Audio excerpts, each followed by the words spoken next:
In the summer of 1979, Southern California's sunlit streets hid a moving shadow, a silver 1977 GMC van known as Murder Mac. It looked ordinary, but inside, it was a torture chamber crafted by Bittaker and Roy Norris. These men weren't just criminals, they were architects of suffering, soon to become infamous as the Toolbox killers. Their 5-month spree targeted teenage girls, each abduction meticulously planned and executed. The van was their hunting ground, a mobile prison where innocence was destroyed. Their tools weren't for repairs, they were for inflicting pain. Bittaker, the cold leader, and Norris, his eager apprentice, formed a partnership that pushed each other to new depths of cruelty. For 5 families, that summer became a season of unbearable loss. The silver van became a symbol of evil hiding in plain sight. The Toolbox killers remind us, monsters aren't myths. They walk among us, sometimes offering a ride that leads to a nightmare. Their story is a chilling chapter in true crime, forever staining California's golden image. This is not just a tale of murder, but a descent into the darkest corners of human depravity. And it all began with a van on the open road. Lawrence Bittaker, born in 1940, was intelligent but utterly remorseless, a predator shaped by a life in institutions. Roy Norris, 5 years younger, was insecure and impressionable with a history of sexual violence. They met in the late 1970s at California Men's Colony, where Bittaker quickly recognized Norris as the perfect accomplice. In prison, they bonded over fantasies of abduction and murder, plotting their crimes in chilling detail. Their release was not a return to society, but the unleashing of a deadly alliance. Bittaker was the strategist, Norris, the muscle. Together, they were more dangerous than ever, each man amplifying the other's darkness. Their partnership was a perfect storm of psychopathy and cruelty. When they reunited on the outside, their prison-born fantasies became a horrifying reality. Southern California would soon feel the full force of their evil. Murder Mac, the silver van, was the heart of their operation. A mobile death chamber, soundproofed and windowless. Bittaker customized it for one purpose: total control over their victims. Inside, a toolbox held pliers, ice picks, sledgehammers, tools chosen for torture, not repair. The van's modifications ensured victims' screams would never be heard. For those trapped inside, the van became a world of darkness and terror. Bittaker and Norris used it to transport victims to remote mountain locations far from help.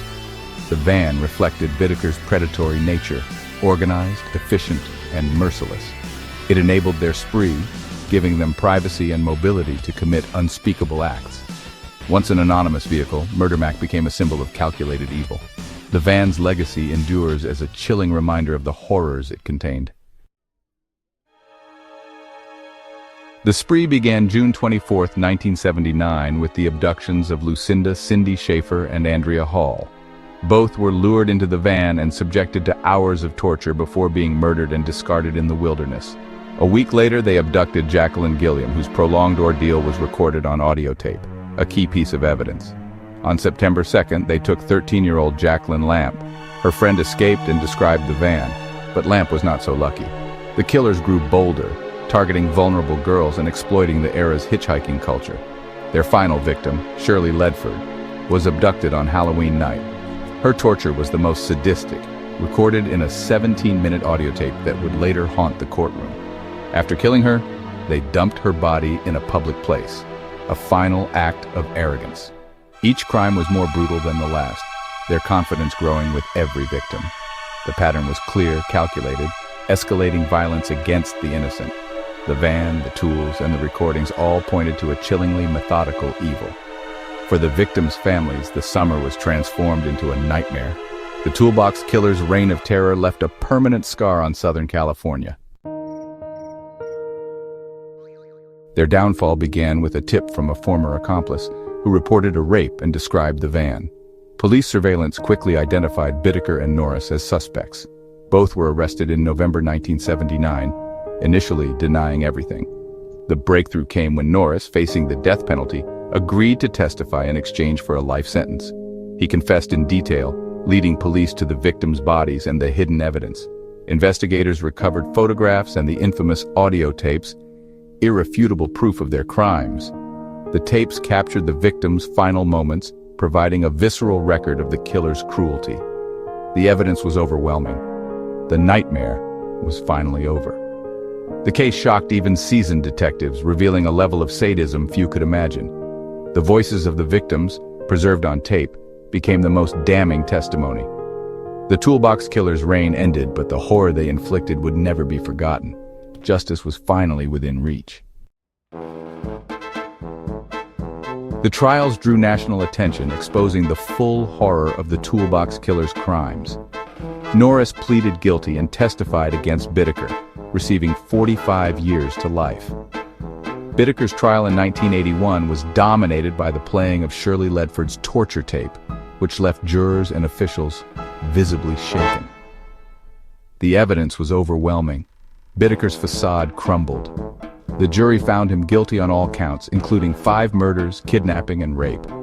He was sentenced to death, the judge calling his crimes a journey into hell. Bittaker spent decades on death row, never showing remorse. The victims' families endured the agony of the trial, seeking justice but never true closure. The case shattered the community's sense of safety, serving as a grim warning about hidden dangers. The legal reckoning ended the case, but the emotional wounds would last forever. The Toolbox killer's story remains one of America's darkest true crime chapters. Bittaker and Norris embodied a rare, calculated evil, their partnership amplifying their cruelty. Both died in prison, but their crimes left a permanent scar on the collective memory.